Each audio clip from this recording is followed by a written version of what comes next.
फटाक 30 सेकंड में खबरें डाउनलोड कीजिए। तक क्या देरी हो चुकी है नियुक्तियों में, एक 4 महीने हो रहा है कार्यक्रम। ये सवाल है राय आपकी।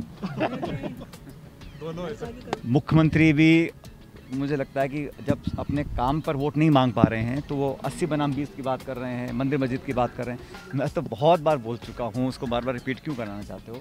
मैं इतना ही दोबारा कहना चाह रहा हूँ कि मेरी व्यक्तिगत राय है, सबकी बात राय है कि जिन लोगों ने पार्टी के लिए काम किया है उनको पुरस्कारित करना पड़ेगा, सम्मानित करना पड़ेगा। मंत्री या बड़ा पद नहीं दे सकते हैं, लेकिन हम उसको सम्मिलित कर सकते हैं, उसकी भागीदारी सुनिश्चित कर सकते हैं और कार्यकर्ताओं में जोश बना रहे, क्योंकि सिर्फ 19-20 महीने के बाद चुनाव राजस्थान में है और ये चुनाव जीतना बहुत ज़रूरी है। मैं इसलिए कहता हूँ क्योंकि 30 साल से कभी भी यहाँ सरकार रिपीट नहीं हो पाती है। हमेशा भाजपा कांग्रेस का क्रम बना हुआ है, उस परिपाटी को, उस क्रम को तोड़ना है।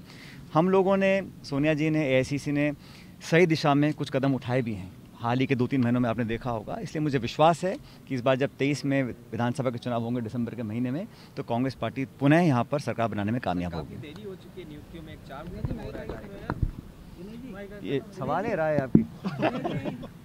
दोनों ऐसा ठीक है, सर थैंक साहब यू। एक हाँ। सवाल था तो बड़ा चर्चा आज हनुमान चालीसा का पाठ भी किया।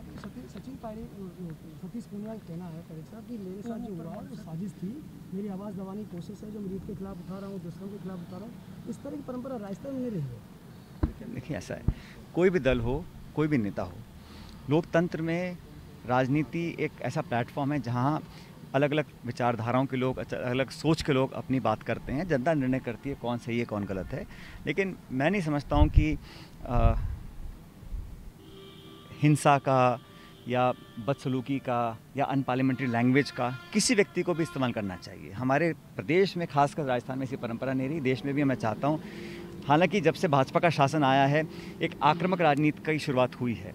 आपस में टकराव पैदा करना, एक प्रतिशोध की राजनीति करना, जांच एजेंसियों का दुरुपयोग करना, ये बहुत सामने देखने को आया है। लेकिन स्वस्थ परंपराएं ये हैं कि हम एक दूसरे का विरोध भी हो, वैचारिक विरोध भी हो, तब भी हम एक सभ्य भाषा का इस्तेमाल करें और हिंसा का तो कोई स्थान, मैं समझता हूँ, राजनीति में ना है, ना होना चाहिए। मुख्यमंत्री भी मुझे लगता है कि जब अपने काम पर वोट नहीं मांग पा रहे हैं तो वो 80 बनाम 20 की बात कर रहे हैं, मंदिर मस्जिद की बात कर रहे हैं, तो वहाँ पर बीजेपी की ज़मीन खिसक रही है। बात अब बिल्कुल स्पष्ट हो चुकी है।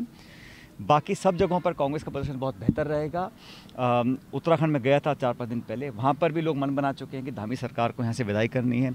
गोवा में इतना प्रचार करने के बाद टीएमसी और आप वहाँ पे कहीं दूर दूर तक भी कंपटीशन में नहीं है। इसलिए पंजाब में कल आप जानते हैं कि राहुल जी ने घोषणा करी है कि कांग्रेस पार्टी के सीएम के फेस चरणजीत सिंह चन्नी होंगे। पहली बार पार्टी ने राय लेकर इस बात को स्पष्ट रखा है मतदाताओं के सामने। इसका भी बहुत एक अच्छा इफेक्ट, अच्छा मैसेज गया है कार्यकर्ताओं में, पार्टी के अंदर। तो वहाँ पर हमें जनता का मैंडेट और विश्वास मिलेगा, ऐसा मेरी उम्मीद है। सर, एकजुटता का मैसेज यहाँ पे आप लोग दे तो रहे हैं, लेकिन पॉलिटिकल अपॉइंटमेंट अभी तक नहीं हुए हैं और काफ़ी पद ऐसे हैं जो खाली पड़े हैं। ऐसे में विधायकों को कैसे आप लोग मैनेज रखें? भाई मैं तो बहुत बार बोल चुका हूँ, उसको बार बार रिपीट क्यों कराना चाहते हो।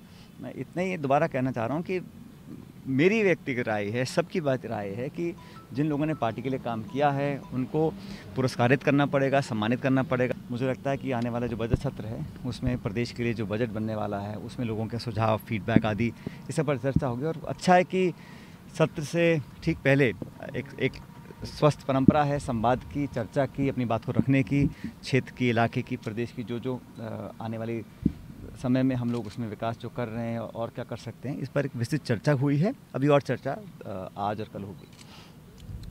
रीट को लेकर सर किसी तरह की चर्चा चल रही है, क्या उसको रद्द किया जा सकता है? या देखिए, इस मसले पर जो मैंने बोला था वो आप सबके सामने है, वो बातें हैं।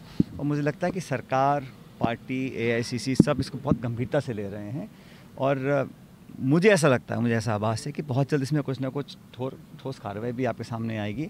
लेकिन मैं फिर दोहराना चाहता हूं कि हम सबकी प्राथमिकता है कि इतने लाखों नौजवान बच्चियों ने जो एग्ज़ाम दिए थे, जो प्रक्रिया है उसको और पुख्ता बनाने के लिए, और सबसे इम्पोर्टेंट उनके भविष्य के साथ किसी प्रकार का खिलवाड़ ना हो, ये सुनिश्चित हम सबको करना पड़ेगा। जो कमियां रहीं या हो सकती हैं या हुई होंगी पहले, उन सब पर अच्छी कार्रवाई करना चाह रहे हैं। सरकार ने भी जांच बिठाई है, लोगों को बर्खास्त किया है, एसओजी की बहुत तेज़ी से कार्रवाई चल रही है। मुझे लगता है कि जो दोषी हैं उनको सख्त सज़ा मिलनी चाहिए और जांच के परिणाम आने के बाद अगर सबूत मिलेंगे तो हर व्यक्ति जो इन्वॉल्व होगा इसमें, कोई व्यक्ति भी हो, उस पर सख्त कार्रवाई करेगी सरकार, ऐसा मुझे पूरा विश्वास है। जारोली का एक मैसेज वायरल हो रहा है सर कि जारोली का एक मैसेज वायरल हो रहा है कि ग्रुप में उन्होंने डाला है कि राजनीतिक संरक्षण में पूरा हुआ है। किरोड़ीलाल मीणा ने सवाल उठाया। ऐसा है, जिस व्यक्ति ने जो स्टेटमेंट दिया है उसका स्पष्टीकरण वही कर सकते हैं। मैं तो इतना जानता हूँ, इतना कह सकता हूँ, इस पूरे प्रकरण की जो जांच हो रही है वो मैंने पहले भी कहा जल्द हो, पारदर्शी हो, जो दोषी हैं उन पर सख्त कार्रवाई होनी चाहिए। अगर प्रमाण सिद्ध होते हैं तो, अगर कोई दोषी पाया जाता है तो उस पर बिना किसी ढिलाई के सख्त कार्रवाई, ताकि भविष्य में इस प्रकार की कोई कदम उठाने की कोशिश भी ना करे। और सरकार भी विधानसभा सत्र के अंदर एक ऐसा बिल लाने की बात कर रही है ताकि इसमें जैसा जो होता है यूपीएससी के पैटर्न पे, उस प्रकार के पैटर्न पर यहाँ पर परीक्षाएं हों, ताकि आगे इस प्रकार के आरोप प्रत्यारोप ना लगें कि पेपर लीक हुआ है या कहीं उसमें करप्शन के घटनाक्रम सामने आए।